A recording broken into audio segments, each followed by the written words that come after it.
Bom, gente, boa noite a todos. É com uma Hum. alegria muito grande. Boa noite, Vitória. Boa noite, Brasil. Boa noite, São Paulo. Boa noite, mundo. E nós já estamos muito além das nossas expectativas. Há 13 anos atrás, capelania seria aquele momento nós estávamos plantando uma semente que cresceria, seria uma árvore que estenderia galhos, ramos para todo o território nacional. Já estamos muito além desse território nacional, porque esse projeto é um projeto de Jesus. E tudo que é de Jesus, do amigo Jesus, é grandioso. E que vamos falar daquele que dividiu os tempos em eras, daquele que com simplicidade falou o amor, falou do amor, daquele que foi a segunda revelação, aquele que foi e sempre será o nosso Senhor. Bom, gente, hoje nós vamos ter a alegria imensa de ter conosco mais uma vez a nossa querida professora Nádia do Couto Vale, que é do Rio de Janeiro, essa valorosa trabalhadora do Grupo Espírita André Luiz, no Rio de Janeiro. E a professora Nádia hoje vai nos falar com muita firmeza, com muita alegria, com muita luz sobre Jesus, simplesmente Jesus. Professora Nádia presente em nossa sala virtual, a quem queremos agradecer mais uma vez, ser tão gentil com o projeto Capelania, com a Associação Médica Espírita e com nós, seus irmãos capixabas. Sim, meus E irmãos capixabas. nesse momento eu convido a professora que possa assumir e nos dar nos trazer o ensinamento tão importante sobre aquele que é o maior dos homens, nosso Mestre Jesus. Professora, seja bem-vinda. Muito obrigada, doutor José Luiz. Eu agradeço mais uma vez o convite. Agradeço a todos. Quero cumprimentar esta garganta maravilhosa que acabou de nos brindar com com essa delicadeza, com essa harmonia e com esse sentimento, pedindo a oração por todos nós. E nós sabemos que a oração é a nossa grande proteção, é um grande escudo, sobretudo nos dias que correm. Nós estamos precisando muito e cada vez mais de preces, de oração, e foi o nosso Jesus querido quem também nos legou essa lição, até porque ele próprio, como sempre, exemplificou tudo que dizia, que nos ensinou. Aliás, na área da didática, nós temos uma espécie, digamos assim, de axioma. Saiba tudo que ensina, mas não ensine tudo que sabe. Por que isto? Porque nós precisamos fazer a gradação de dificuldade na apresentação do conteúdo. E é preciso que haja essa dosagem do conteúdo para que o outro possa assimilar. Seja em que área for, nós precisamos observar esse princípio. Jesus fez exatamente isto. Ele ensinou, exemplificou tudo, mas chegou um momento da sua missão em que ele disse que iria pedir ao Pai que nos enviasse um outro consolador, certamente porque naquela época, ou naquele momento evolutivo da humanidade, nós ainda não estávamos suficientemente amadurecidos para metabolizarmos os ensinamentos que depois vieram à humanidade, ou ao conhecimento da humanidade, através do trabalho excepcional de um grande missionário, um grande mensageiro de Jesus, um coração que já estava muitíssimo afinizado com Jesus desde séculos antes. Então, essa menção ou esta lição de oração é também por Jesus não só ensinada, mas exemplificada. Nós sabemos que quando Jesus, antes de iniciar a sua grande missão, a maior que o planeta já concebeu, já conheceu também, ele recolheu-se ao deserto e lá ficou em oração. Em todos os momentos da vida pública de Jesus, ele primeiro se recolhe para orar. Então, ele sempre nos recomenda a oração, até que nós sabemos, porque a oração é digamos assim, é um escudo magnético, mas isso não é só uma figura de linguagem.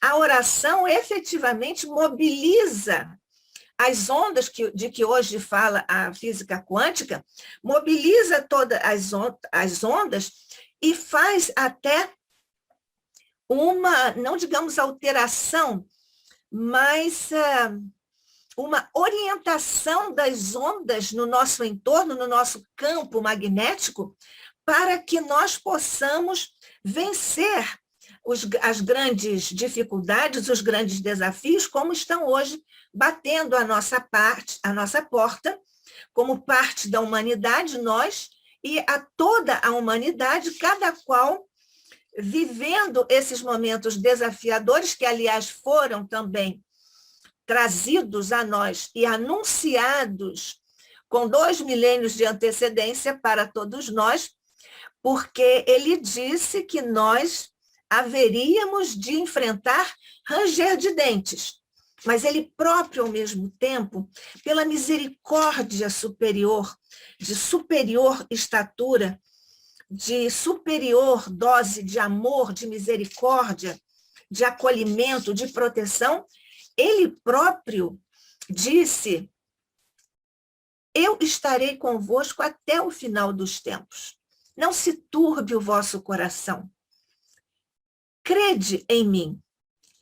Essa é uma orientação que nós espíritas temos em altíssima conta e sempre temos a vontade, o desejo de vivermos, mas efetivamente, para nós ainda, isso apresenta dificuldades pela nossa própria condição e, atualmente, em tempos de grandes desafios, nós vemos que o governador do planeta continua a postos. E é ele mesmo quem continua envolvendo o planeta, porque o envolvimento, nós nem poderíamos dizer que Jesus tem propriamente um perispírito, mas ele tem um campo magnético de excepcional magnitude, profundidade e vibração, porque ele envolve o planeta, ele é o governador do planeta e sabe exatamente tudo o que acontece no planeta, porque certa vez ele disse: eu sou uno com o Pai. Não no sentido em que algumas linhas teológicas entendem isso, digamos assim, ao pé da letra, mas do ponto de vista da teologia espírita, nós sabemos que ele era uno com o Pai pela vibração, pela identificação com, não só com o coração, com a figura, com a lei de Deus. E ele, em muitas ocasiões, deixou isso muito claro, que a lei é de Deus. E que ele próprio disse: eu não vim perturbar, eu não vim desdizer a lei que é do nosso Pai. Eu vim dar cumprimento à lei. Mas ele veio dar cumprimento à lei da forma crística, não como nós costumamos entender no nosso raciocínio de, digamos assim, de nível muito modesto ainda, embora nas nossas autoavaliações, em nosso atual nível evolutivo, nós sempre nos achamos colocados, nós nos colocamos sempre muito acima daquilo em que nós estamos. Protágoras, um filósofo da Grécia clássica disse que o homem é a medida de todas as coisas. Portanto, o homem é a medida de si mesmo. Neste momento evolutivo, ou em cada momento evolutivo da sua trajetória, o homem sabe qual é a sua possibilidade, ou pelo menos espera-se que ele seja capaz de trazer ao plano consciencial aquilo que ele é capaz de fazer, de ver e de assumir diante de si, que é muito difícil, porque Sócrates, o grande missionário que veio preparar o caminho para Jesus, preparar no campo filosófico, moral, o caminho para Jesus, Sócrates sabia também disso e fez isso também.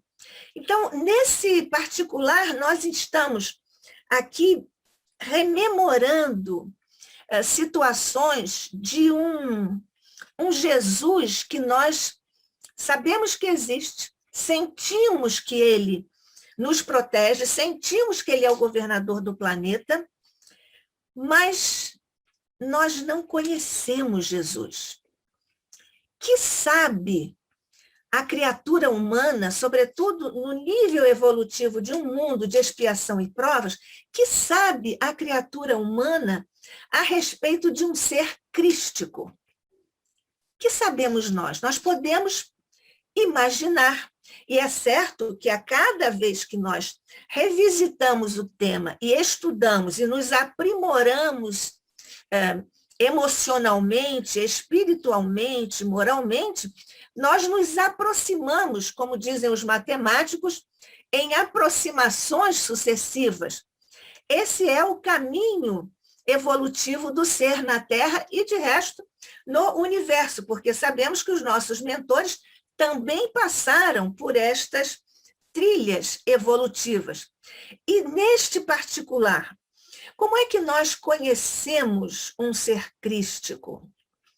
Também pela a introdução, pela apresentação que fazem os nossos mentores, a exemplo do que faz o nosso querido Emmanuel, através da pena doce e suave de Chico Xavier, a maior antena mediúnica do século passado, e quem sabe uma das maiores, talvez rivalizando com João e com Antônio de Pádua. Então, foi através dessa pena doce, suave de Chico Xavier que Emmanuel nos trouxe alguns elementos para que nós possamos apenas começar a entrever ou a nos conscientizarmos da figura e da grandeza cósmica de um ser cósmico, de um ser crístico, e essas aproximações que nos vêm também através da razão, como nós lemos em A Caminho da Luz, mas é sobretudo, já que nós não conhecemos e não podemos apreender a realidade íntima, essencial, estamos falando de essência de um ser crístico, isso é inabordável para nós neste momento.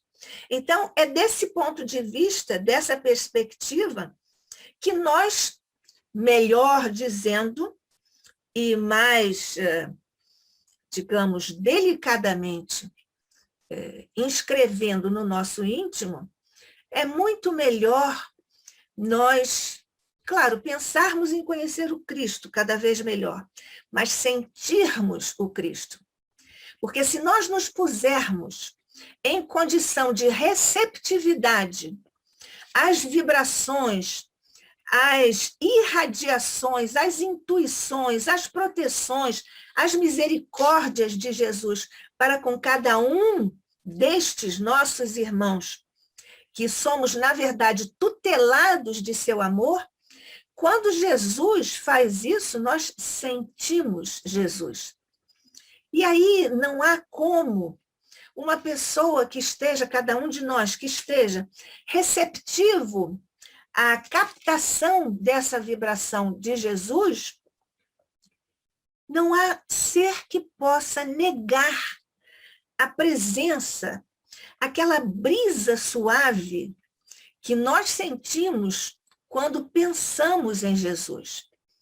Se nós que estamos agora, neste instante, sintonizados com este trabalho maravilhoso, delicado da capelania, e se nós agora buscarmos também os nossos amigos espirituais para nos ajudarem a potencializarmos as nossas vibrações nesse momento de espera, de captação, de ligação com Jesus, nós vamos sentir essa brisa suave, esta proteção potente, mas muito delicada, e que nos sustenta e nos faz agora, porque nos envia magneticamente, uma projeção de um caminho, de uma certeza absoluta de que nós não estamos sós. Sobretudo nas horas difíceis que nós precisamos enfrentar individualmente, ou como um ser individual, ou como um ser coletivo, que é o grande desafio desta grande hora para a humanidade terrena, nós sentimos Jesus. Eventualmente, podemos até fraquejar um pouco, mas isso é próprio do nosso nível evolutivo e o Cristo compreende isso. Ele não cobra de nós mais do que nós podemos oferecer, mas está sempre a postos como aquele verdadeiro mestre que fica ao lado da sua criatura e vai sinalizando, como fazem os pais com as crianças, que vão sinalizando os melhores caminhos para o processo evolutivo das suas crianças.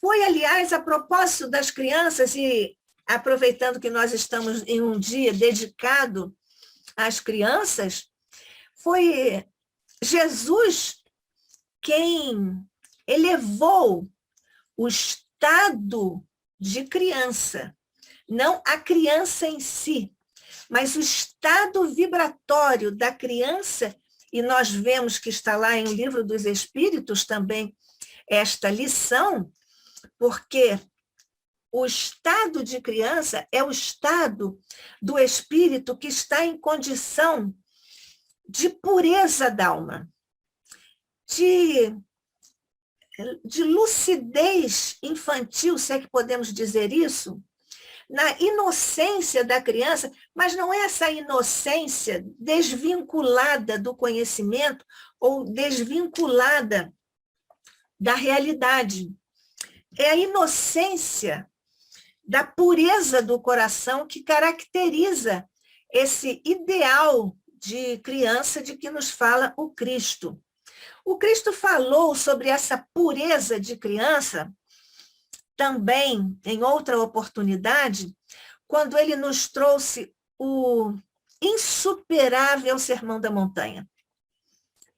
Quando o Cristo, que, digamos assim, o Sermão da Montanha, ele pode ser interpretado como uma espécie de autobiografia antecipada do Cristo da Terra.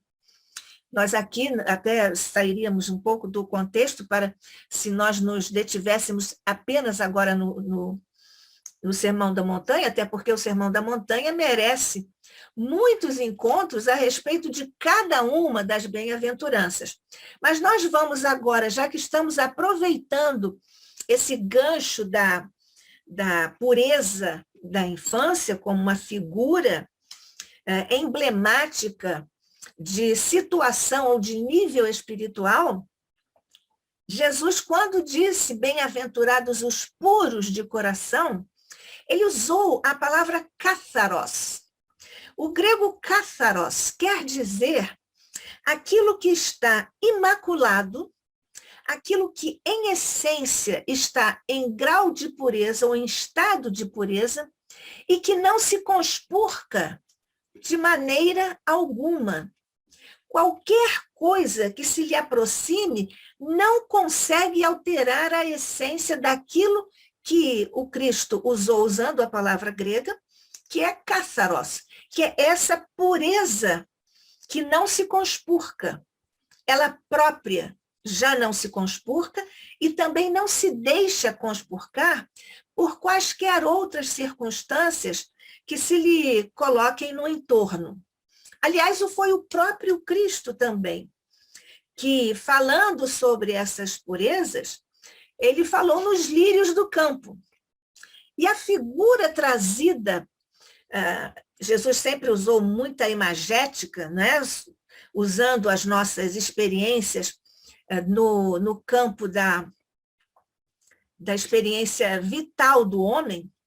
Então, quando Jesus fala dos lírios do campo, nós sabemos que os lírios brotam imaculados do pântano, o que nos leva a uma espécie de aproximação com o cátaros, porque é também uma pureza que brota, fazendo uma, digamos assim, uma metáfora para o nosso projeto evolutivo.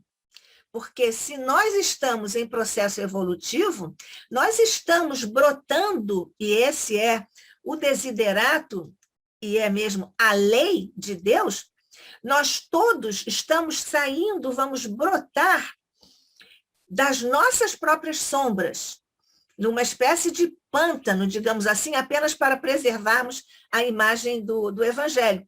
Então, nós estamos em processo evolutivo, saindo das nossas entranhas, do que a psicologia chama da sombra, não é isso? Junguianamente podemos dizer da luz e da sombra.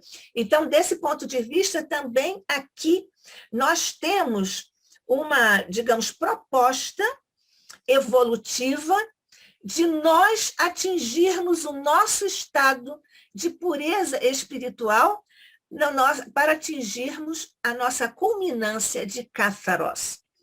Essa ideia de pureza que nós efetivamente não conseguimos avançar para conhecer na essência, porque em realidade nós, no nosso estágio evolutivo, nós não estamos conseguindo, nós estamos em condição de conseguir avançar para construirmos ou apreendermos, melhor dizendo, a essência das coisas, muito menos de um Cristo, como nós lembramos ainda há pouco. Mas nós estamos nesse treinamento, e a doutrina espírita nos ensina isso de uma maneira farta, profunda e extensa, porque temos não só toda a literatura espírita, nós temos o Evangelho de Jesus, nós temos a codificação excepcional, construção de nosso querido mentor, nosso querido codificador Allan Kardec, e nós não podemos apreender essas questões, como nós não podemos apreender determinados conceitos. Esses conceitos, porque quando nós estudamos lá no início do Livro dos Espíritos, o nosso querido Kardec fez algumas perguntas sobre o infinito, sobre o espaço, logo ali no início do Livro dos Espíritos. Esses são conceitos igualmente inabordáveis para nós. O próprio Platão já dizia que nós, humanos, na nossa condição humana, nós não conseguimos apreender o conceito verdadeiro do que seja o infinito, nem do que seja a eternidade. Porque nós somos seres criados, e como seres criados, nós não somos capazes de abordar aquilo que é além de nós. Então, desse ponto de vista, nós já precisamos começar a conhecer as nossas limitações. Conhecer as limitações é um ponto crucial, fundamental para o nosso projeto evolutivo. Como assim? Porque nós queremos fazer sempre muitas coisas. E o nosso autoconceito é, de um modo geral, muito alto. Sócrates nos convidou a esse mergulho na nossa intimidade profunda. Nosso psiquismo profundo guarda ali as sementes do que nós vamos ser. Porque nós somos criados por Deus e temos a marca do Criador por sobre nós. Mas quando nós precisamos, e no nosso, às vezes, uma espécie de delírio de autoimagem, nós achamos que nós podemos mais do que efetivamente nós podemos, porque não nos conhecemos em profundidade. Há pouco nós falávamos sobre Protágoras, o homem à medida de todas as coisas e de si mesmo também, e também a metodologia socrática que nos encaminha para esse mergulho, essa viagem profunda em nosso psiquismo, coisa que, aliás, está refletida, diríamos até repetida, na pergunta e na resposta que tomou o número 919 em O Livro dos Espíritos. A resposta é de Santo Agostinho, que nos diz exatamente que nós devemos estar, ao final do dia, em condição de mergulharmos em nós mesmos para nos conhecermos. Conhecer a nós mesmos dói, porque evoluir dói, porque nós precisamos nos despedir do nosso lado sombra. E dificilmente nós admitimos até que temos um lado sombra, que dirá mostrar o lado sombra. Como quando nós tomamos aí algumas fotos, aí hoje está tão na moda fazermos selfies. Então, nós sempre buscamos, mas mesmo antes das selfies, nós buscávamos sempre o nosso ângulo mais favorecedor. Então, se nós achamos que este lado esquerdo é o melhor, nós sempre tiramos fotos assim, ou inversamente. Enfim, nós fazemos isso na nossa vida de relação. Mas o essencial é que nós estamos trabalhando a nós mesmos num processo de autoilusão. O processo de autoilusão nos coloca diante, ou pelo menos nos coloca preenchidos de algum elemento que compromete o nosso processo evolutivo, porque corrói o nosso psiquismo. Quando nós não temos o autoconhecimento, nós não conhecemos as nossas limitações. E, em consequência de nós não conhecermos as nossas limitações, nós passamos a não conhecer os nossos limites. Quando nós não conhecemos os nossos próprios limites, nós avançamos, de um modo geral, como um corcel desgovernado, e nós tomamos decisões, caminhos completamente divorciados do projeto evolutivo que nós declaramos que temos ou que desejamos ou pelo qual estamos trabalhando.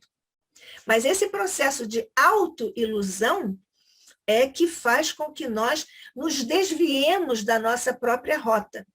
É certo que, muitas vezes, em mecanismos de escapismo, nós queremos fugir para não enfrentarmos a nossa própria realidade, como é o caso de Narciso, nós sabemos lá na mitologia, aquele que se apaixonou quando olhou a sua própria imagem, mas ele não saía de si.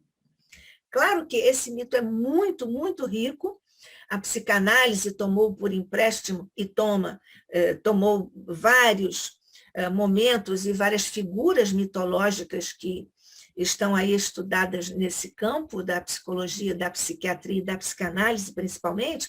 Então, quando nós fazemos isso, nós nos desviamos da nossa própria rota e, muitas vezes, até quando ela se nos apresenta eventualmente com a qual já tenhamos concordado naquele planejamento pré-natal, descrito às minudências pelo nosso querido mentor André Luiz em Missionários da Luz, quando isso nos acontece, nós estamos fora da nossa rota. E muitas vezes nós queremos escapar de nós mesmos. Efetivamente, é mais um exemplo da nossa ilusão, porque nós não podemos fugir de nós mesmos. Quando o nosso Jesus querido estava lá, naquela praça, e cercada principalmente de homens, para apedrejar a mulher adúltera, o que foi que Jesus fez? Porque Jesus é mais íntimo de nossa alma do que nós mesmos. Ele nos conhece em profundidade e em essência. E, diga-se de passagem, pela sua misericórdia, ele nos vê como aquela semente que vai crescer, que ainda está muito mergulhada, mesmo enterrada na terra, na escuridão, na nossa sombra, junguianamente falando. Então, quando Jesus vê isso, ele certamente viu aquele espírito encarnado como mulher adúltera, como seria no futuro na trilha evolutiva. Mas o que fez ali o Cristo, para citarmos apenas uma ligeira, breve angulação desse riquíssimo, porque são riquíssimos todos os momentos com Jesus. Ele aplicou ali a maiêutica. O que disse ele? Atire a primeira pedra quem nunca errou. Nós, na teologia espírita, preferimos o termo errar a pecar. Nós sabemos. Mas o que ele faz? Ele coloca cada uma daquelas criaturas que estavam ali julgando a mulher, sendo elas próprias, as criaturas, homens ou mulheres, elas próprias também em erro, de uma forma ou de outra, em um ou outro campo. Então, o que fez Jesus? Jesus propôs àquelas criaturas que mergulhassem em si mesmas, num processo maiêutico, socrático, de autodescobrimento. Quando Jesus faz isso, ele mergulha na profundidade do ser e faz com que o ser se reconheça também em erro. Será que alguma daquelas criaturas não conseguiu realizar esse mergulho de autodescobrimento? Particularmente, nós imaginamos que não. Por quê? Porque todos estariam preparados, treinados em fazer o mergulho em si mesmos, maieuticamente, como devemos fazer. 919 de O Livro dos Espíritos, lá com Santo Agostinho, naturalmente recolocando a mensagem, a orientação, a grande lição de Sócrates, que atravessa os milênios. Na verdade, nós imaginamos, particularmente, com toda a licença, nós imaginamos que todas aquelas criaturas fizeram um autoexame naquele momento.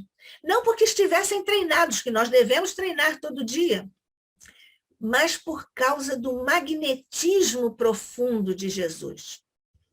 Jesus que chegou a despedir a multidão de espíritos chamados impuros, na linguagem do Evangelho, Jesus conseguiu despedir aqueles. Jesus sempre, e o que fez Jesus o governador do planeta? Jesus pacificou as águas. Jesus ordenou docemente que os peixes se colocassem ali como ele desejava. Jesus fez com que Pedro caminhasse sobre as ondas, sobre as águas. Isso porque Pedro é uma figura tão interessante e rica, porque Pedro era um homem muito grande, mãos muito grandes e muito calejadas com a lida com as redes deles tinham muitos metros, talvez 200 metros, 20 metros. Então, era um homem grande, mas ele tinha uma pureza de coração, de modo que muitas vezes ele fazia umas coisas meio infantilizadas.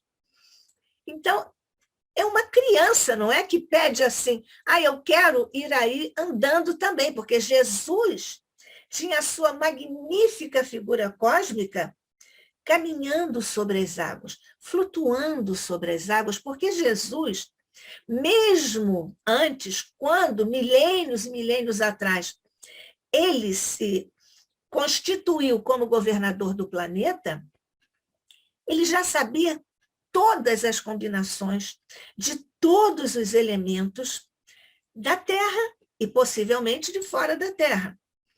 Esses elementos todos que nós já descobrimos ao longo de séculos, as coisas da física, os elementos da química, Jesus já conhecia tudo isso.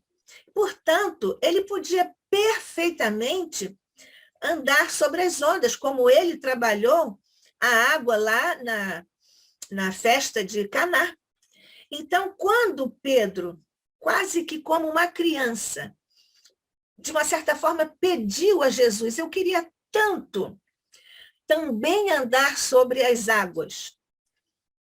O que é uma... Nós hoje não faríamos isso, porque nós sabemos que nem temos essa condição. Mas Pedro achou isso, talvez, porque tocado pelo magnetismo do Cristo, querendo ir ao encontro dele.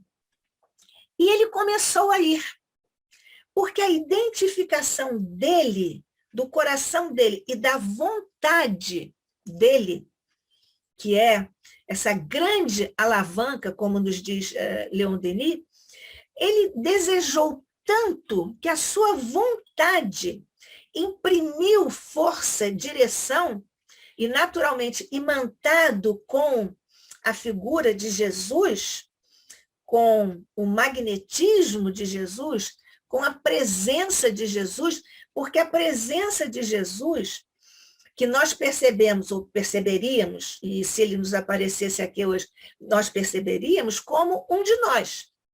Mas acontece que Jesus exuda toda a sua grandeza cósmica.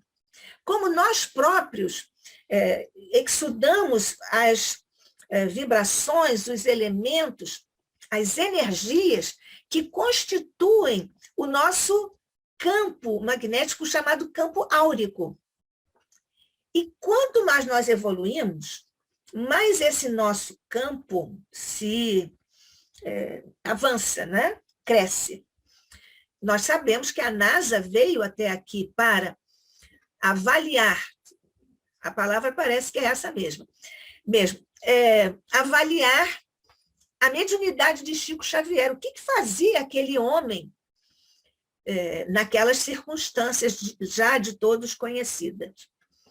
Então, a NASA constatou que Chico tinha cerca de vários metros de campo áurico para irradiar, enquanto nós, criaturas comuns, ainda que tenhamos uma ou outra conquista, nós temos, se podemos exemplificar, este seria o nosso campo áurico e esse seria o do Cristo, o de Francisco Cândido Xavier. Imaginemos, então, o Cristo, que é o governador do planeta, o responsável pelo planeta como orbe e como responsável por toda a humanidade encarnada e desencarnada a este planeta referenciada, a essa humanidade, em ambos os planos da vida. Então, é nesse particular que Jesus, então, por força, que é uma coisa absolutamente inelutável, o campo de energia funciona por si. Então, se já atingimos este tamanho, ou este tamanho de campo áurico, de campo energético, isso não reflui, porque são as conquistas que o Espírito faz e que passam a ser inerentes a ele. Inerente, nós sabemos, alguma coisa que não vai poder deixar de ser, ou separar-se daquilo a que já está jungido. Portanto, quando Jesus disse, propondo e magneticamente impondo por necessidades educativas, não para violentar a liberdade e o arbítrio, mas pela necessidade da hora, Jesus fez um exercício maiêutico com aquelas criaturas. Tanto que as criaturas abandonaram a sua proposta inicial de apedrejar a mulher. E todos foram se afastando daquele cenário que seria um cenário praticamente dantesco, como várias vezes aconteceu na Antiguidade Clássica e hoje, lamentavelmente, ainda acontece no planeta, inclusive não no ponto de vista teórico, ou simbólico, ou metafórico, mas físico mesmo. Existem ainda algumas pessoas que são apedrejadas até a morte no nosso planeta. Então, quando Jesus deu este grande ensinamento, não só do ponto de vista da maiêutica, do mergulho proporcionado por ele, por cada um daqueles seres que estavam ali querendo, digamos assim,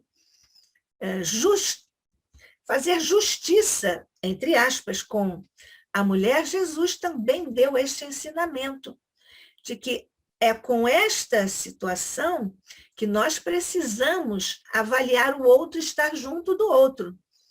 Naturalmente, ele disse, ele perguntou também depois para falar com a mulher e fazer o mesmo exercício com a mulher de uma outra forma, por um outro lado, quando ele disse, você, mulher, também está nessas circunstâncias, quando as pessoas estavam se afastando, reconhece isso na tua intimidade profunda? Se reconheces, vai e não erres mais. Quando Jesus diz isso, vai e não erres mais, ele está aplicando, claro, esse método exatamente como ele fez quando na parábola do samaritano. E que a metodologia de Jesus, preconizada por Sócrates e depois por Platão, porque sabemos que Sócrates não escreveu nada, mas Platão é que deu forma linguística aos ensinamentos de Sócrates, às lições de Sócrates, até porque os grandes ensinamentos não cabem na linguagem da Terra. Por isso que Jesus e Sócrates não escreveram nada, mas foi Platão, então, quem deu forma linguística às orientações, e ele colocou, também agora falando da parábola, voltando à parábola do samaritano, Jesus usou a mesma técnica didático-pedagógica. Quando ele indagava, e indagou ao longo de várias outras parábolas, ele diz, o que diz a lei? Quando ele fala, nós sabemos, o que diz a lei? A lei diz que nós devemos fazer isto e aquilo. Então, vai e fazes tu a mesma coisa. É o mesmo momento, é a mesma técnica didático-pedagógica de Jesus. Então, vai e não erres mais. Então, vai, já que você sabe, conhece a lei, a Torá, vai e faz tu o mesmo. Então, essa metodologia que é recorrente, porque Jesus é o maior não só o maior terapeuta, o maior médico do corpo e das almas, ele é também o maior mestre, o maior professor.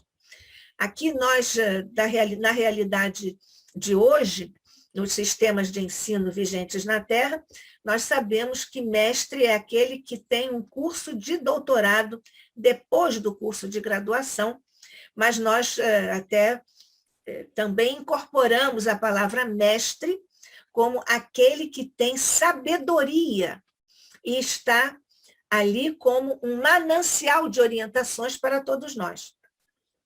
Com essa perspectiva, nós vemos que Jesus foi reincidente também nas lições.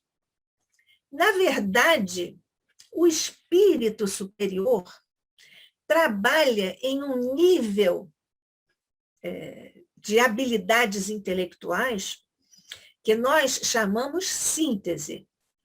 Nós, no planeta Terra, no atual estágio evolutivo, nós trabalhamos no nível de análise. É por isso que quando Jesus disse amar a Deus sobre todas as coisas e ao próximo como a si mesmo, eis aí toda a lei. Aí estão todos os profetas, aí estão todos os ensinamentos. Por que estão todos os ensinamentos? Porque se nós nos debruçarmos e estamos fazendo isso ao longo dos milênios, nós vamos desdobrar os ensinamentos. É o que estamos fazendo o tempo todo. Nós desdobramos e temos provas, evidências disso, por exemplo, na filosofia. Os filósofos pré-socráticos trouxeram as sementes, os ensinamentos, as ideias seminais da civilização ocidental. Então, tudo que nós desdobramos ao longo desses séculos todos, até desses milênios, está emblematizado, enraizado no pensamento dos filósofos pré-socráticos, em desdobramentos, nós poderíamos até dizer em emanações intelectuais dos pré-socráticos e, sobretudo, do momento mais glorioso do intelecto da evolução do espírito filosófico na Terra, que é o grande trio daquelas cabeças, daquelas mentes excepcionais, missionariamente aqui situadas, Sócrates, Platão e Aristóteles. Então, nós temos isso como um exemplo. Vamos tomar um outro exemplo. Quando atribui-se a Mozart a seguinte história. Mozart dormia com um caderninho ao lado da cama, na cabeceira. Como Leonardo da Vinci também, aquele Kekulé, aquele que descobriu a dança dos átomos, porque ele sonhou com uma dança dos átomos, e ele acordou e fez o desenho no caderninho. Leonardo da Vinci fazia isso e Mozart também. Mas tomemos o exemplo do Mozart para este mesmo fim das nossas capacidades intelectuais, para vermos como Cristo estava avançado, porque ele é o ser mais perfeito que a Terra conheceu. Então, Mozart acordava com um acorde na lembrança, na memória, um acorde. E ele escrevia o acorde lá no caderninho dele. E depois, ele desdobrava aquele acorde e fazia uma sinfonia. Essa é uma evidência, mesmo ainda que seja atribuída, não temos, pelo menos que seja do meu conhecimento, não tenho conhecimento de que isso esteja registrado oficialmente em algum livro, mas, ainda que seja apenas atribuído, esse momento ou essa estratégia diz muito bem disso que nós queremos dizer, dos níveis evolutivos em que nós nos situamos. Então, quando nós estamos trabalhando o nosso processo evolutivo, nós estamos transitando aqui no planeta Terra, neste momento, nós estamos transitando do momento em que a criatura humana vai saindo, ou vai transitando da análise para a síntese. Síntese aqui não é o sentido que nós usamos, síntese no sentido de resumo. Síntese é um estado de habilidade intelectual em que a criatura é capaz de captar num átimo a essência de uma coisa, a essência de uma criatura, a essência de uma teoria, a essência de uma realidade última. E análise, nós não conseguimos fazer como síntese, porque é uma habilidade intelectual abaixo da síntese. Como podemos explicar isto? Nós temos um relógio. Sempre uso esse exemplo porque acho que ele é particularmente didático. Para nós conhecermos a intimidade, o mecanismo de um relógio, se nós estivéssemos no nível de síntese, nós apreenderíamos a realidade íntima do que seja aquela engrenagem e não precisaríamos mexer no relógio. Mas como nós estamos no plano da análise, nós precisamos desmontar o relógio, isso é análise, para avaliar e conhecer cada uma das peças constitutivas do relógio, e aí nós conhecemos o relógio. Depois, se nós tivermos muita sorte, a gente coloca novamente as pecinhas juntas e vamos verificar se ele vai funcionar novamente. Mas esse é o processo de nossas habilidades intelectuais. Por isso que Jesus falou em síntese. E por isso que ele disse que eu rogarei ao Pai que vos envie um outro Consolador, porque nós, na época, não tínhamos nenhuma condição de abarcar sequer alguns momentos de análise, que dirá de síntese do Cristo. Como atualmente nós também não somos capazes de apreender o que o Cristo é capaz de apreender. O Cristo é capaz de apreender tudo o que acontece no planeta que ele dirige. Jesus não precisa se deslocar de um continente para outro para saber o que está acontecendo. Ele apreende toda a realidade planetária, não só do ponto de vista físico do globo terrestre, mas também do ponto de vista da humanidade aqui presente. E não só a humanidade do ponto de vista do ser hominal, mas também de todos os seres da cadeia evolutiva. Então, quando nós buscamos nos acertar de um ser crístico, é preciso que nós, usando, como agora ficou bem claro que nós precisamos fazer, é nós falarmos da didática do Cristo, que é uma faceta. É nós falarmos da mediunidade do Cristo, médium de Deus, que é outra faceta. Nós falarmos da misericórdia do Cristo, outra faceta. Nós falarmos da metodologia do Cristo, outra faceta. Nós falarmos da inspiração e da força magnética do Cristo, outra faceta. E nós vamos fazendo assim, buscando, como se nós quiséssemos apreender a realidade do Cristo e fôssemos girando, como nós às vezes, para conhecer um elemento, nós vamos girando o elemento para buscarmos tudo o que está deste lado e do outro também, como nós às vezes queremos fazer com a nossa Lua.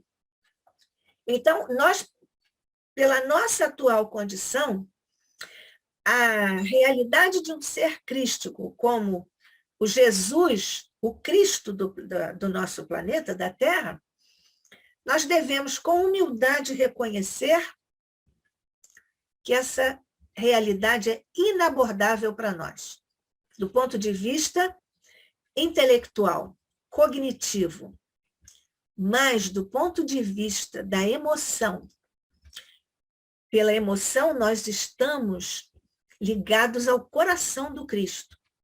E é de lá que o Cristo faz verter por sobre a humanidade terrena as luzes do seu amor, a misericórdia do seu coração, a benemerência do seu instinto de serviço ao seu irmão. E nos momentos que correm e que estão escorrendo por entre os nossos dedos na passagem inexorável do tempo, nós te rogamos, Mestre querido, neste instante, que faças tecer, Mestre, por sobre todos nós, ainda uma vez, a tua misericórdia, a tua luz e a tua paz. A paz vos deixo, a paz do Pai vos deixo. A minha paz sou capaz de vos dar. Por isso, Jesus, nós te pedimos neste instante, abrindo nosso pequenino coração na direção do teu. Desce, Mestre querido, por sobre as humanas necessidades, tão dramaticamente expostas agora ao teu augusto olhar do planeta que diriges. Desce, Jesus, essa tua luz, essa tua misericórdia, essa tua paz, esse teu aconchego por sobre as humanas necessidades e tantos sofrimentos de natureza kármica em nosso orbe. Por isso, Jesus, nós te pedimos que recolhas a cada um de nós em nossas necessidades, mas muito especialmente Jesus, recolhe agora, na concha amorosa dos teus braços, os nossos irmãos em necessidades maiores, mais drásticas, mais contundentes do que as nossas. E faze luz nesse psiquismo. Acende uma luz, desce tua mão por sobre as frondes, expectantes, temerosas, pelos desafios da hora.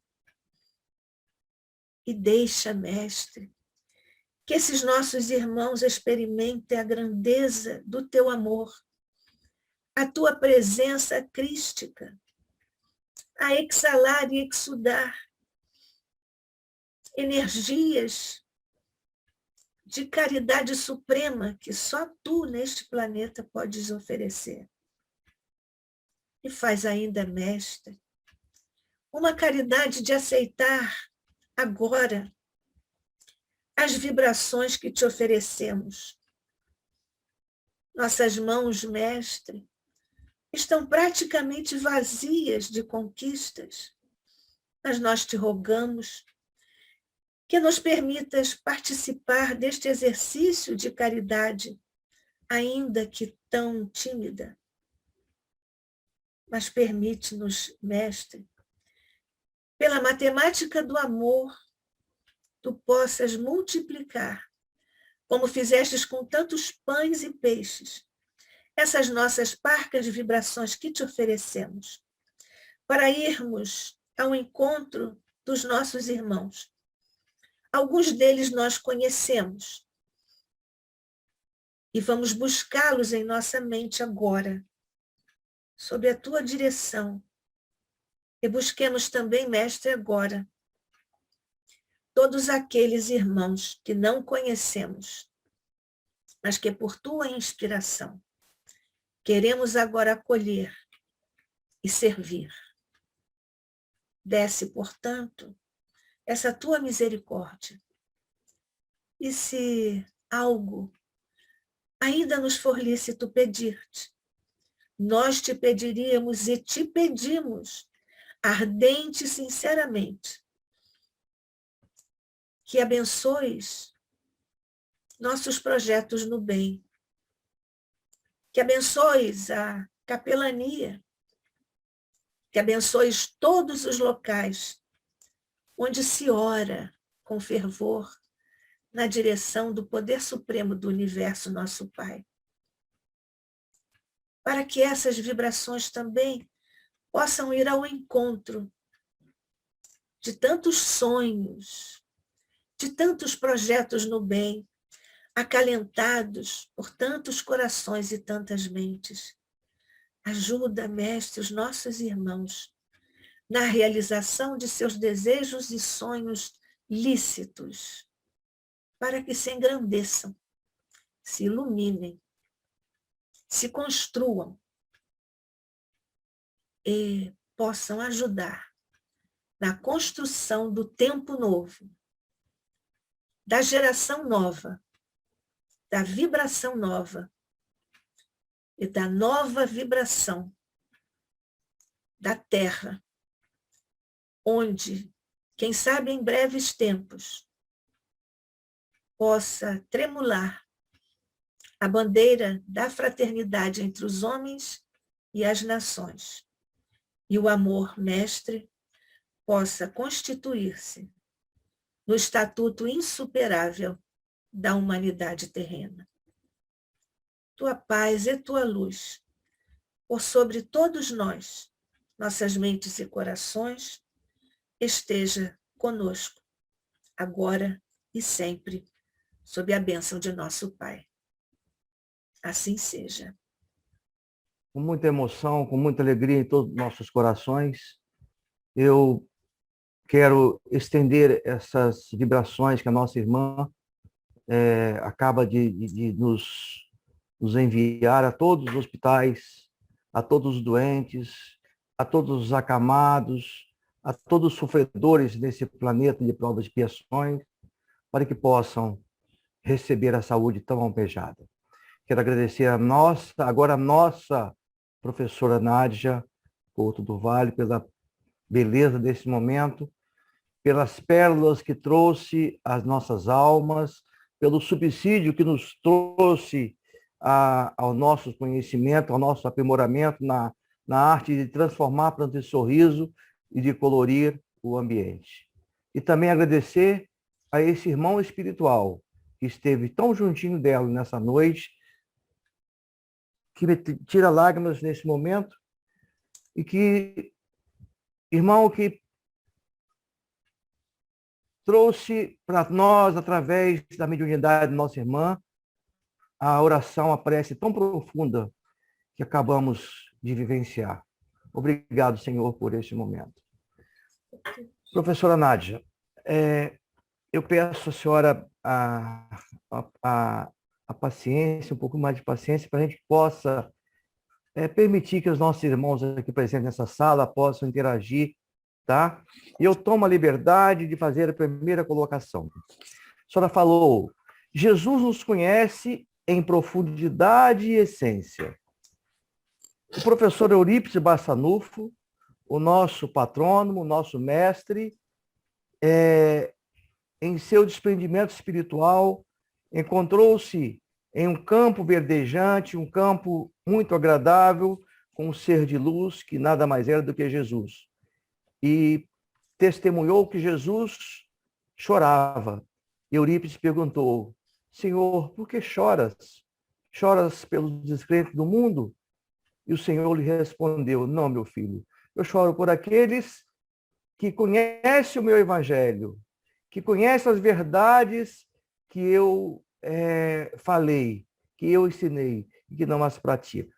Diante dessa colocação, eu queria perguntar à professora o que deve sentir Jesus, quanto de sofrimento a Jesus nós, os 7 bilhões de almas encarnadas, negligentes diante das suas leis, lhe causamos. E, em cima dessa pergunta, eu queria que a professora também nos dimensionasse o sacrifício de Jesus para como um espírito tão elevado, tão puro, tão vibrante, tão radiante, conseguir chegar até nós como um homem encarnado neste planeta Terra. Professora. Doutor José Luiz Nós falamos aqui muito da realidade essencial de um ser cósmico. Isso é inabordável para nós. Que sabemos nós de um ser cósmico, de um ser crístico, como Jesus? É inabordável para nós. Então, nessa mesma linha, também é inabordável para nós o que sente um ser crístico. Como podemos nós saber do sentimento de Jesus? O que sente um ser que é o governador do planeta, é o responsável pela humanidade, de bilhões e bilhões de almas em ambos os planos, sem que nada se lhe perca, nada escapa aos seus cuidados. Então, nós não sabemos, pelo menos até onde modestamente entendo, nós não sabemos nada do sentimento essencial de um Cristo. O que pensou Jesus? Também não podemos saber o que pensa Jesus.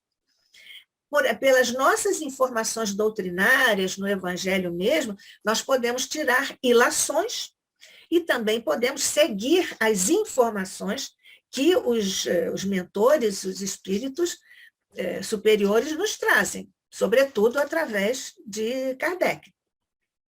Mas nós não podemos avaliar, aquilatar nem o que pensa, nem o que sente, nem o que ou como sofre um Cristo. Há uma...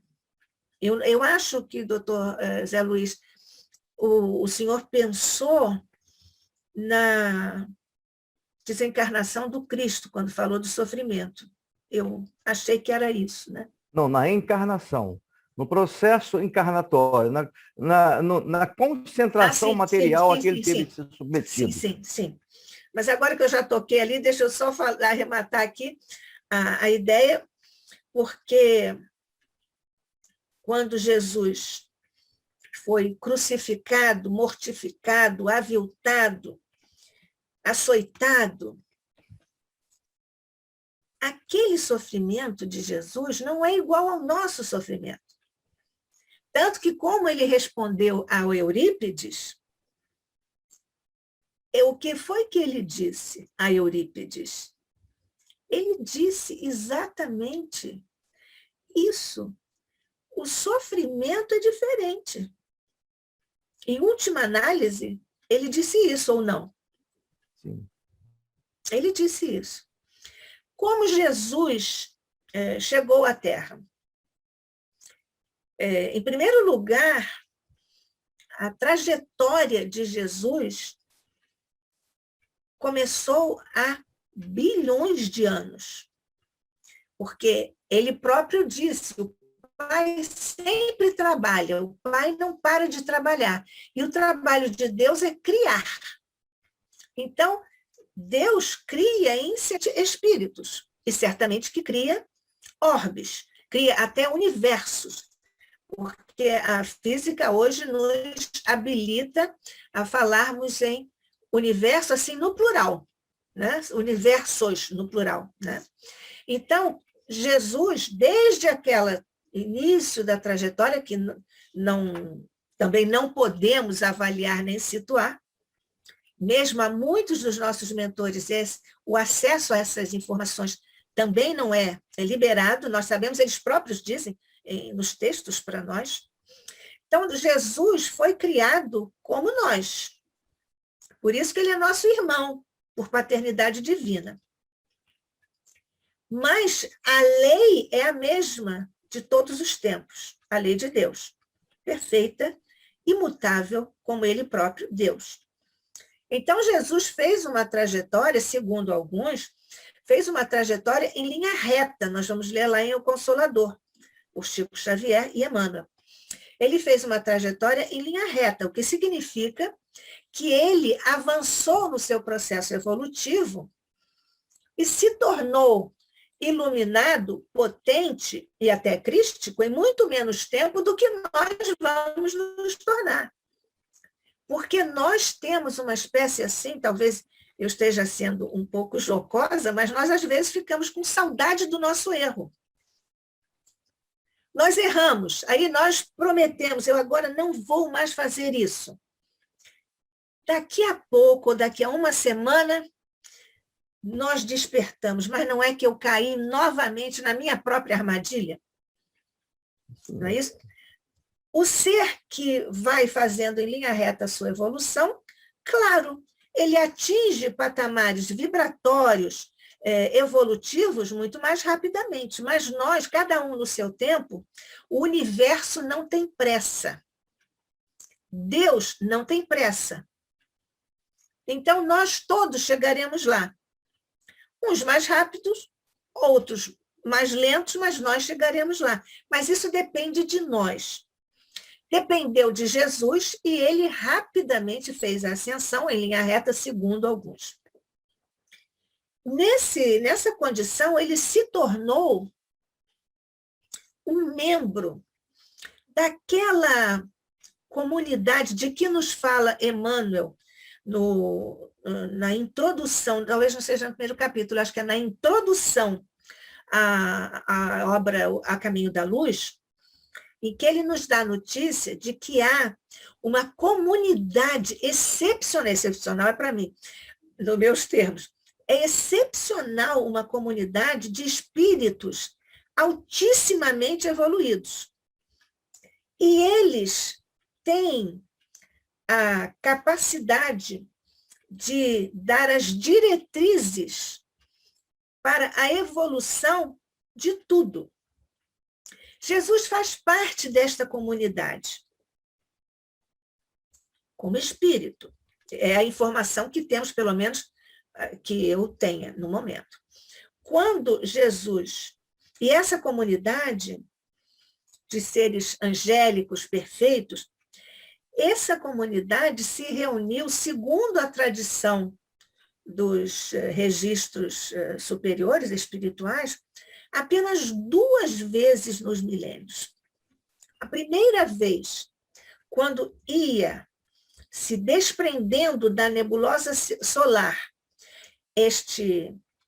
digamos assim, esta quantidade do que viria a ser o nosso planeta, e depois, a segunda vez, quando Jesus estava se preparando para vir trazer e exemplificar a verdade na Terra. Acho que é aí que entra, doutor José Luiz, a sua questão, né? Sim. Jesus já estava, num patamar vibratório em que ele nem podia, aqui também há uma questão controversa, eu vou dizer a minha posição. Jesus estava numa posição vibratória em que ele não precisava mais e não tinha nenhuma necessidade de relacionar-se diretamente com a matéria. Se nós, na nossa, digamos assim, na nossa versão atual, que é tripartite, espírito, perispírito e corpo, e como espíritos nós não nos comunicamos, digamos assim, diretamente com a matéria, com o corpo físico, nós vamos ver que Jesus também teria dificuldade. Ele não teria dificuldade, mas era absolutamente desnecessário e talvez, do ponto de vista da física, a sua vibração atômica não permitiria, dadas as circunstâncias da matéria grosseira no nosso planeta. Mas Jesus está numa condição absolutamente inimaginável para nós. Nós tentamos imaginar, mas na realidade nós não conseguimos. Mas o que foi preciso acontecer com Jesus? Ele foi fazendo, digamos assim, um adensamento de energias que ele já exudava. Ele foi trabalhando pela sua vontade crística, ele foi trabalhando ali os elementos os átomos, os fótons, para construir uma realidade que pudesse ser, digamos assim, captada ou assimilada ou recebida pelos fluidos e pelas realidades físicas da Terra.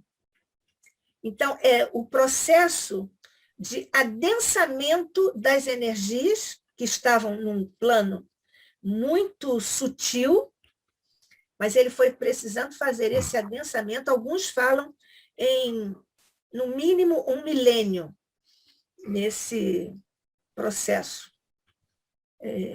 Eu não tenho a mínima condição de decidir isso, de falar sobre isso, eu só acho que isso é bem possível, que isso tenha sido em 1 milênio ou até mais, não sei. Mas isso é uma questão para o Cristo resolver, não para mim. Perfeito. Ô, Dilson, faz sua pergunta, meu filho. Só com a nossa renovação moral acontecerá um mundo regenerado? O que você pensa a respeito, querido? Somente, ô Dilson, somente com a nossa transformação moral é que haverá renovação do mundo. Nós estamos esperando por isso, mas a lei também já estipulou um momento, né? Vamos falar sobre essas duas coisas, tentando ser rápida. Nós temos um relógio cósmico. Chegou a hora, bateu no infinito, soou no infinito o horário da transformação da condição vibratória de planetas de expiação e provas da Terra para o orbe regenerado. A Terra vai deixar de ser como está para ser um orbe regenerado. Nós estamos nesse processo, que não é um processo assim tão rápido, mas estamos em processo.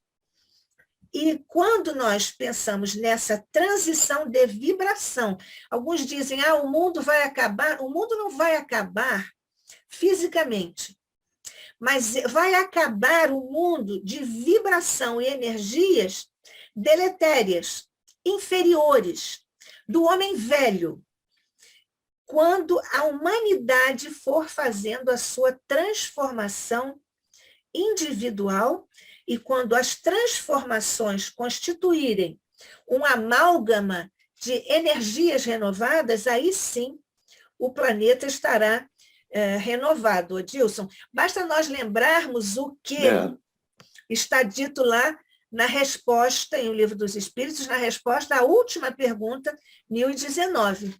Nós todos estaremos nesse orbe regenerado, quando aqui nós teremos a vibração da experiência, da graça, da beleza, do amor, da justiça, tudo isso, como diria Platão, no mundo das ideias, que é o mundo das perfeições. Mas há uma outra questão subsidiária na tua pergunta, que eu agora não lembro exatamente. Você pode me dizer qual é a tua subpergunta, Odilson, por favor? Eu perguntei, só com a nossa renovação moral acontecerá o mundo regenerado? Essa foi a pergunta. Sim, tá bem. E eu quero te agradecer, Odilson, porque você falou em renovação moral. Porque nós vivemos dizendo reforma íntima. Eu gosto dessa expressão. Você gosta? Eu não. Ponto de vista é natural. Pois é. É porque quando nós somos energia, nenhuma energia se dispersa no universo. Portanto, nenhuma energia se renova, ela se transforma.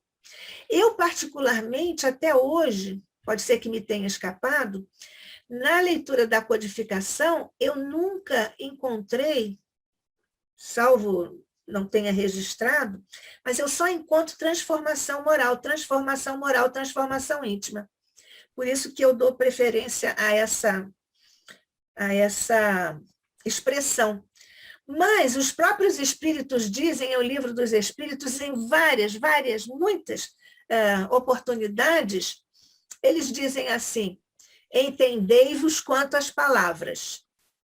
não é? Todo mundo aqui está lembrado de já ter lido isso algumas vezes, várias vezes, em O Livro dos Espíritos. Por que nós dizemos isso? Porque nós voltamos àquela questão que Jesus e Sócrates não escreveram nada. Porque a mensagem deles é tão grande que os sistemas linguísticos na Terra não têm condição de sistema linguístico para transmitir a realidade da ideia deles, ou das ideias deles. Por isso que foi preciso que Platão escrevesse as lições de Sócrates, fazendo, então, digamos assim, a tangibilização da mensagem em termos humanos. Porque quem veio preparar o caminho para o Cristo, tem uma mensagem absolutamente transcendental.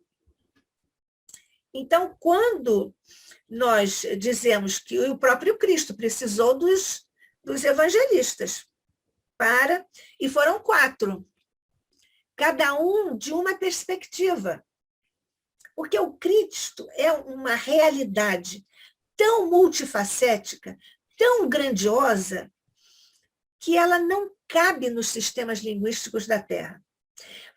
Mais uma questão, eu até falei sobre isso em um dos meus livros, Reflexões à Luz do Espiritismo, eu tenho um capítulo sobre isso.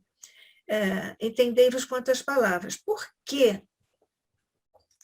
Porque o sistema linguístico só constrói palavras ou expressões depois da realidade solicitar que seja aquilo nomeado. Então, nós nunca, em nenhum sistema linguístico, nós criamos uma palavra sem ter uma realidade à qual ela se aplique. As realidades do plano espiritual superior não cabem nas linguagens humanas.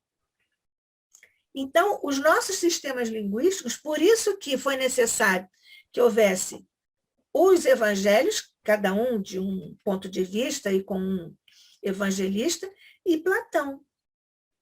Platão e Xenofonte também para traduzir Sócrates. Porque, na verdade, eles foram traduzidos, Sócrates e Jesus. Porque o que eles trouxeram não existe aqui na nossa realidade. Portanto, nós não poderíamos criar as perguntas, criar as palavras, antes das realidades. Não sei se ficou claro, eu não sei se ficou claro. Para mim, sim. Eu acho que não ficou, não. Ficou todo mundo tão quieto que eu acho que não. É porque é respeito à sua fala. Tá bom, Adilson, tá bom. Bom, gente, nessa noite, a Osmar vai fazer agora a próxima pergunta, será a última, porque nós temos que ser bastante disciplinados com o horário, já estamos avançados. Eu queria pedir um pouquinho de paciência a todos, porque ao final da resposta da professora ao Osmar, tem uma surpresa para todos vocês, especialmente para a senhora, professora, que recebeu o verso Para Maria, vai ouvir hoje uma canção. E outra coisa, eu queria pedir para o Edilson, que já fosse pensando que a professora falou de Maria, falou de Jesus, falta falar de José, para completar a Sagrada Família. Jesus teve, segundo dizem, realmente um milênio para se preparar, né, para tanta sua grandeza, para se limitar num corpo físico. A matéria, em termos de sentimento e conhecimento, trouxe limitações para Jesus, nas suas emoções, nos seus sentimentos? Olha, nós não podemos pensar em emoções e sentimentos de Jesus comparados aos nossos, né? São completamente inabordáveis para nós. mas evidente, principalmente se nós tomarmos a distinção conceitual entre emoção e sentimento. Nós somos um ser, mente, né? A nossa mente é constituída de intelecto, pensamento, um P maiúsculo, que é uma energia. Depois, sentimento, que é uma energia, S maiúsculo. E vontade, que é uma energia, V maiúsculo. Essas energias têm emanações, elas vão produzindo, por exemplo, o pensamento com maiúscula produz pensamento com minúscula, ideias. O sentimento com maiúscula produz sentimentos com minúscula, do ponto de vista dos nossos sentimentos, que não podem ser comparados aos sentimentos até dos nossos mentores, muitos dos nossos mentores, que dirá a sentimento, se é que podemos chamar assim, de Jesus, né? E a vontade. Isso é um amálgama energético de que nós somos constituídos. Quando nós falamos e essa é uma questão muito controversa no movimento espírita, por isso Kardec nem abordou isso. Porque Kardec, alguns temas que são muito polêmicos e que têm, às vezes, dividido o movimento espírita, Kardec silenciou sobre alguns temas, porque, efetivamente, a nossa curiosidade é natural, nós temos curiosidade, mas, muitas vezes, a nossa curiosidade nos afasta do nosso objetivo maior. Então, às vezes, nós ficamos aqui, nós pegamos um tema ad latere, quer dizer, assim, ao lado, nós estamos indo para cima, para a reta. Aí nós chegamos, como nós estivéssemos, às vezes, caminhando, né, numa estrada. Aí nós vemos aqui uma florzinha, paramos para ver, já nos distraímos. Mas ali à frente existe uma outra opção, então eu vou enveredar por aquele outro caminho. Eu já saí do meu caminho inicial, que é o meu essencial. Então, quando nós falamos sobre essas questões do sentimento e da matéria, é engraçado como aqui o pessoal da capelania tem esse interesse, né, muito pela matéria do corpo de Jesus, mas isso é absolutamente normal, porque vocês são muito Lucas, o médico que tratava do físico. Então, as perguntas de vocês irem muito nessa direção é absolutamente natural, pela própria formação, pela própria psicosfera da área em que vocês atuam. A questão do Jesus, né, do sentimento de Jesus, ser, de alguma forma, segundo eu entendi da sua pergunta, ser obstado pela matéria do orbe, particularmente, não considero que isso seja real ou até possível. Se nós pensarmos nos nossos irmãos lá do Tibete, lá na Índia, em que eles andam sobre o fogo. Eles andam, eles jejuam durante semanas. Eles dominam a matéria. Ou não? Sim. Claro que sim. Por que, com Jesus, a matéria física de um planeta de expiação e provas vai obstar o fluxo e o refluxo do sentimento, das emoções mais sublimes, Muito se é que bom. podemos usar emoções para lidar com o tema de Jesus. Até porque a distinção conceitual, eu volto àquela parte inicial da minha fala, a distinção conceitual entre sentimento e emoção é que a emoção está mais afeta às nossas realidades físicas e o sentimento está mais afeto às nossas realidades morais, emocionais e psicológicas. Por exemplo, quando nós ouvimos alguma coisa ou temos uma reação e que nós ruborizamos, tem umas pessoas que não podem nem ouvir determinadas coisas ou falar, que elas ficam logo ruborizadas. Às vezes até se entregam nisso, não é? O José Luiz já deu um sorriso ali, eles até se entregam, essas pessoas. Isso é emoção. Quando você está paquerando uma pessoa, acho que até a palavra paquerar nem se usa mais, né? Mas, enfim. Usa? Usa, claro. Obrigada. Eu acho que agora se diz chipar. Quando alguém está chipando, está querendo conquistar alguém, hein? O Zé Luiz deu exemplo de emoção quando ele se emocionou e chorou durante a sua oração, a sua prece. Isso foi emoção, foi emoção. Mas aquela emoção que se tornou manifesta através das lágrimas tem a fonte no sentimento. Porque não são excludentes. Eles se distinguem, mas não são excludentes. Para que o sentimento se torne manifesto no plano físico, o José Luiz chorou. Mas ele não chorou de emoção. Chorar de emoção é, por exemplo, você vê um quadro assim na rua de tristeza, você chora ali. Ou você fica zangado com alguma coisa que aconteceu e você chora. Também chora de raiva, não é isso? Também chora. Os mártires lá no Esquilino, quando Maria foi fazer aquele passeio final por todos os lugares por onde o seu filho amado passou, nós vimos que os cristãos lá presos, eles choraram.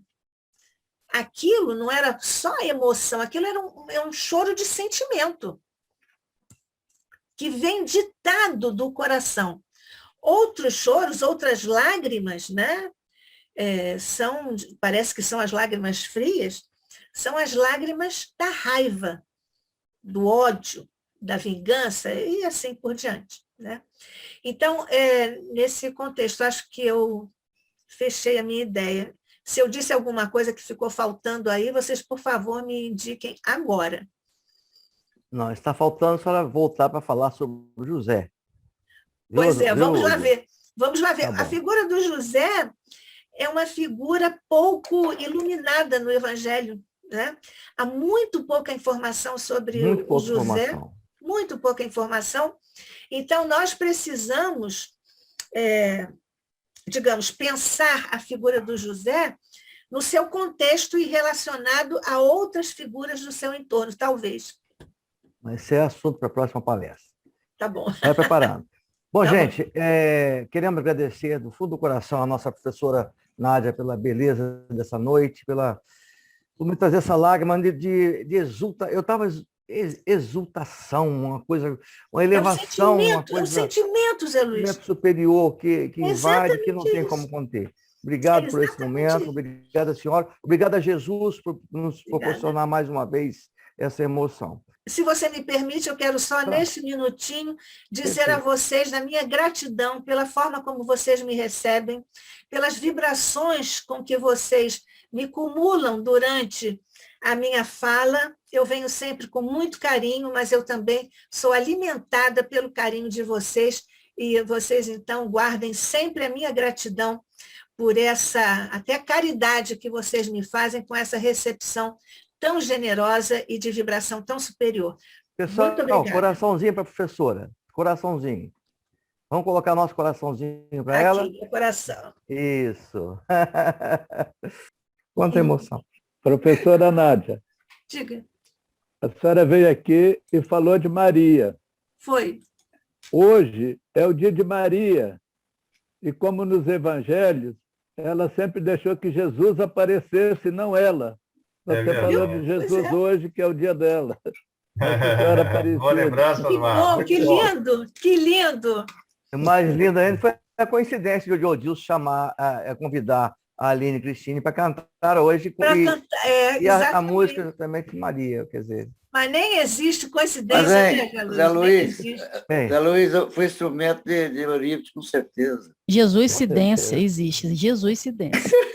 Jesuicidência, gostei. Professora, obrigado. Professora Nádia, obrigado, isso. Aline, Pedro. Boa noite a todos. Foi te ouvir, professora.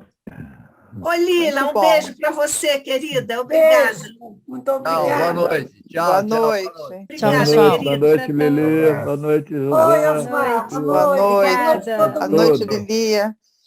Fiquem com noite, Deus. pessoal. Oi, Penha. Boa Muita noite, emoção querida. nessa noite. Obrigada, Obrigada. querida. Muito bom. Obrigada, viu, Nádia? Muito obrigada, viu? Obrigada, querida. Tchau, tchau. Obrigada. Pessoal. Obrigada. Obrigado, Nádia, pela oração fantástica. Isso, obrigada, querida. Fechamento com chave de ouro. Obrigada. Obrigada.